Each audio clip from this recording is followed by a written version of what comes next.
ثلاثة امبارح تعرضنا من المال الساعة 6:30 الساعة 6:30 تعرضنا من المحل. لوين تاني؟ مشينا لقدام جوا خلا كده.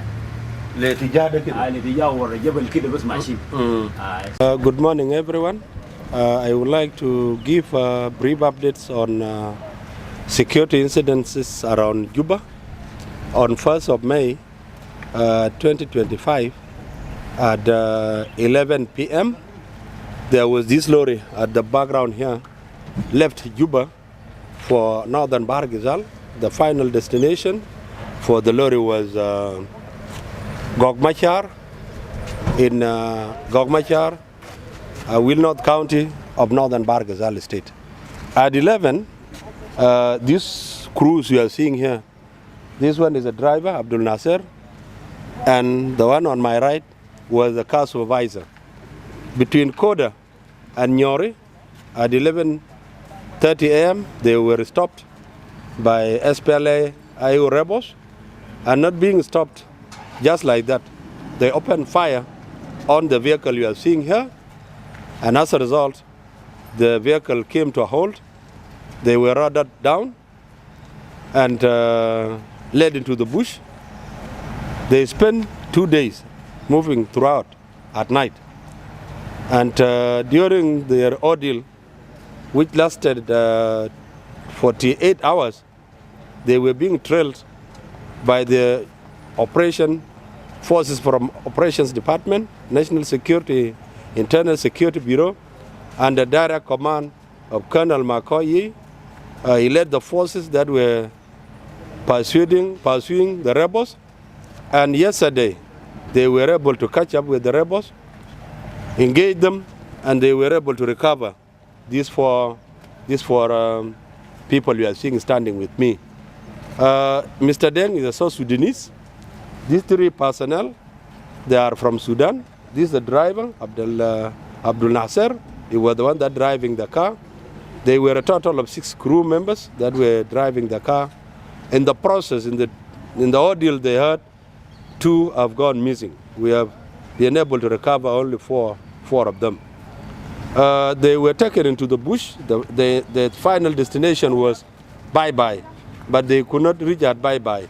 And shortly before they could reach Bye-Bye, they were told to stop in the bush. This commercial truck was carrying a lot of commercial goods.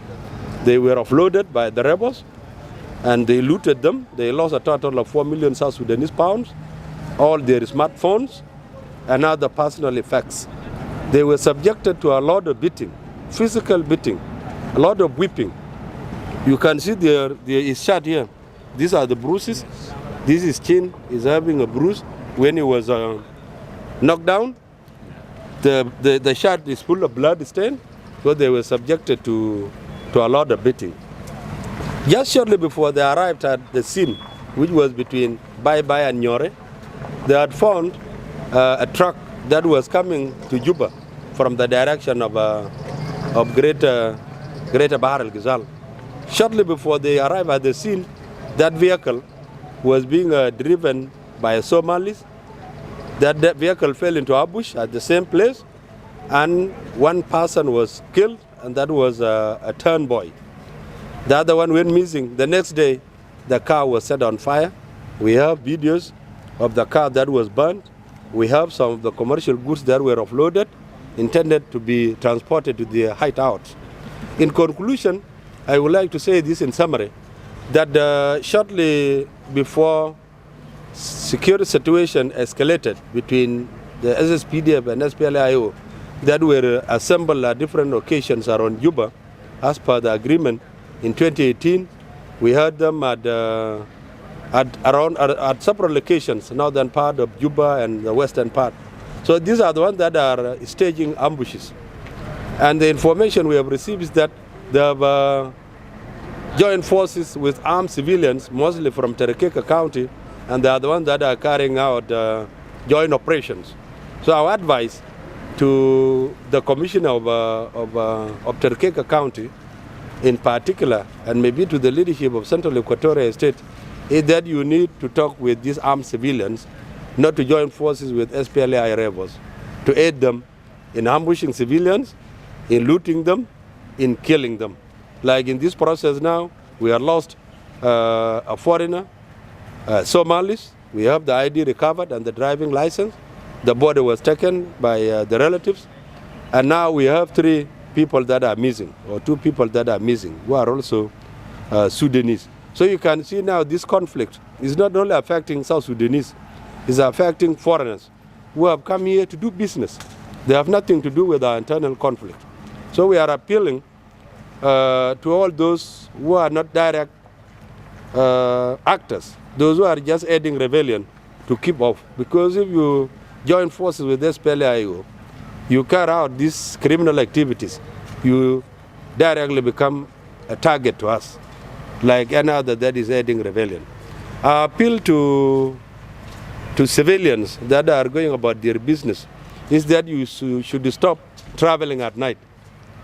The roads are becoming dangerous, especially in areas with the strong presence of the rebels, is that you stop traveling at night. Like this incident happened at 11:30 a.m. That was at night. They were traveling on their own without an escort. So it is very dangerous. My appeal to all truck drivers that once it is about 6 or 5, please you spend the night at the nearest government control area so that you minimize such incidences.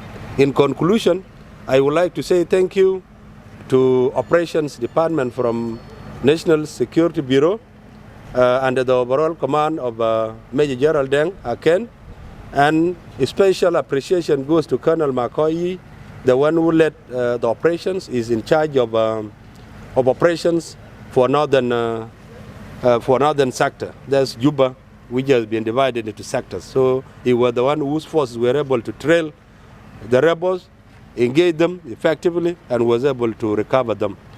Other appreciation goes, of course, to the leadership of SSPDF that gave guidance, directives, plus the Director General of Internal Security Bureau for saving this precious life, including this property. It belongs to an individual, and because of their timely intervention, they were able to recover it.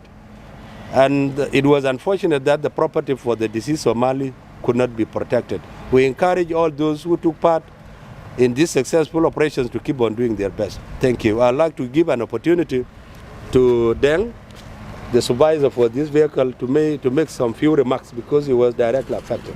Thank you.